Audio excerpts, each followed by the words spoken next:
Hello everyone, আসসালামু আলাইকুম। This is Fardin Wahidunnam, life of Fardin চ্যানেলে আপনাদের স্বাগত।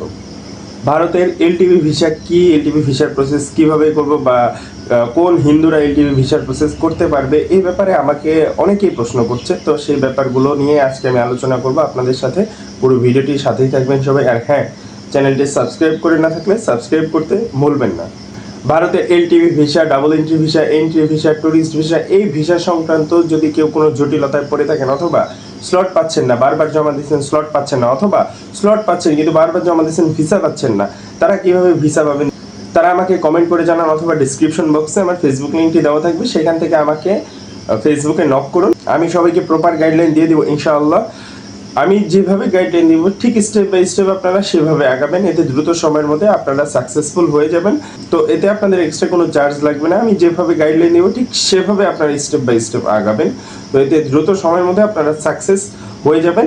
আর আপনাদের দালালও ধরতে হবে না। দালালরা যেমন পার পার্সন 8,000, 10,000, 20,000 করে টাকা নিচ্ছে, ঠিক সেই গাইডলাইনটাই আমি আপনাদের ফ্রি দিয়ে দিব ইনশাল্লাহ। তো আর যারা কাজ করাতে চান তাদের খুব স্বল্প একটি সার্ভিস চার্জ নেওয়া হয়। তো এর মাধ্যমে প্রপারলি আপনারা ডকুমেন্টস রেডি করতে পারবেন, এতে দ্রুত সময় ভিসাও পেয়ে যাবেন, অ্যাপয়েন্টমেন্টও পেয়ে যাবেন। এর জন্য আমাকে ডেসক্রিপশন বক্সে নক করবেন অথবা কমেন্ট করে জানাবেন, আমি সবাইকে প্রপার গাইডলাইন দিয়ে দেবো ইনশাআল্লাহ। ভারতের যে এলটিভি ভিসা চালু করা হয়েছে এটি নতুন কোনো ভিসা না, এটি অনেক আগে থেকেই ভারতের এলটিভি ভিসা চালু আছে। কিন্তু এই ভিসাটির এটি কোনো ক্যাটাগরির ভিসা না। মেডিকেল যেমন একটি ক্যাটাগরি, ডাবল এন্ট্রি একটি ক্যাটাগরি, এন্ট্রি একটি ক্যাটাগরি, এলটিভি কিন্তু কোনো ক্যাটাগরির ভিসা না। এটি একটি long term visa. Long term ভিসার একটি সংক্ষিপ্ত নাম তারা দিয়েছে এলটিভি, লং টার্ম ভিসা।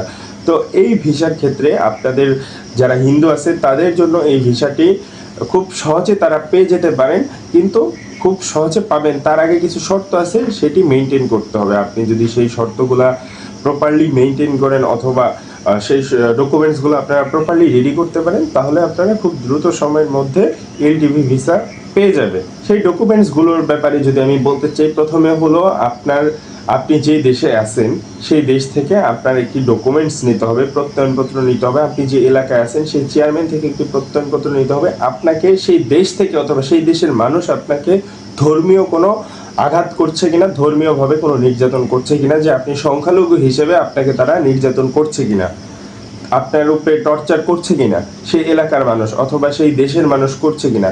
তো এটার আপনার একটি চেয়ারম্যান প্রত্যয়নপত্র লাগবে। যদি আপনার এলাকায় যদি মেয়র থাকে, মেয়রের একটি প্রত্যয়নপত্র লাগবে।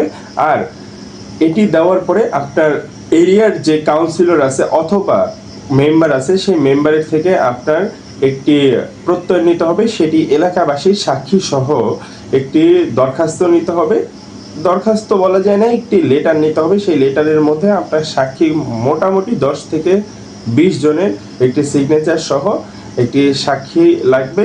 সেই সাক্ষীটার মধ্যে লেখা থাকবে যে আপনাকে ধর্মীয়ভাবে, ধর্মীয় অনুশাসনের জন্য আপনাকে আঘাত করা হয়েছে অথবা আপনাকে নির্যাতন করা হচ্ছে, আপনি সংখ্যালঘু। তো এই ব্যাপারগুলো এখানে লেখা থাকবে ডিটেলস। তো এটার ব্যাপারে 10 থেকে 20 জন আপনাকে সাক্ষী দেবে। সেটা কিন্তু অবশ্যই আপনার এরিয়ার মেয়র বা যেটাই কাউন্সিলর যেটাই বলেন না কেন তাদের দ্বারা সত্যায়িত হওয়া লাগবে, সত্যায়িতর সিল লাগবে যে আসলেই কিনা। তো এটি গেল আপনার 2 নাম্বার যে পেপারটি সেটি। তারপরে অবশ্যই আপনার নিকটস্থ যে থানা আছে সেই থানায় আপনার জিডি করা থাকা লাগবে। আপনার উপরে নির্যাতন করা হচ্ছে, আপনার উপরে যদি অত্যাচার করে অবশ্যই তো আপনি জিডি করবেন, অবশ্যই আপনার জিডি করা থাকা লাগবে। জিডি করা ছাড়া তো আপনি থাকবেন না। তো এমনকি আপনার উপরে যদি বেশি অত্যাচার করা হয় তাহলে অবশ্যই তো আপনার সেটি মামলা করা থাকবে, স্পেসিফিক কারণ নামে মামলা করা থাকবে।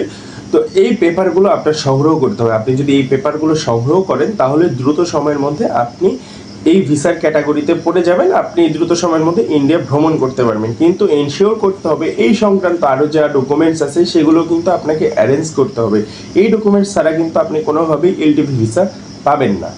তো যেই দালালরা বলে এত টাকা দিলে আমি এলটিভি করে দিব, অত টাকা দিলে আমি এলটিভি করে দিব, তাদের থেকে সবসময় দূরে থাকবেন আর মিথ্যার আশ্রয় নেবেন না। আইনি ব্যাপার যেহেতু, দেশের ব্যাপার যেহেতু, এই ব্যাপারগুলো মিথ্যা ডকুমেন্টস বানানোর ওদিকে যাবেন না। এতে আপনাদের রাজনৈতিক আরও সমস্যায় পড়তে পারেন। যদি মিথ্যা ডকুমেন্টস ধরা পড়ে যান তাহলে কিন্তু আপনাদের জেল জরিমানাও হতে পারে। তো এই ব্যাপারগুলো থেকে সতর্কতা অবলম্বন করে চলবেন। ভিডিওটি ভালো লেগে থাকলে অবশ্যই লাইক দিয়ে শেয়ার করে সাথে থাকবেন। চ্যানেলটি সাবস্ক্রাইব করে না দিলে সাবস্ক্রাইব করে দিবেন। ধন্যবাদ সবাইকে।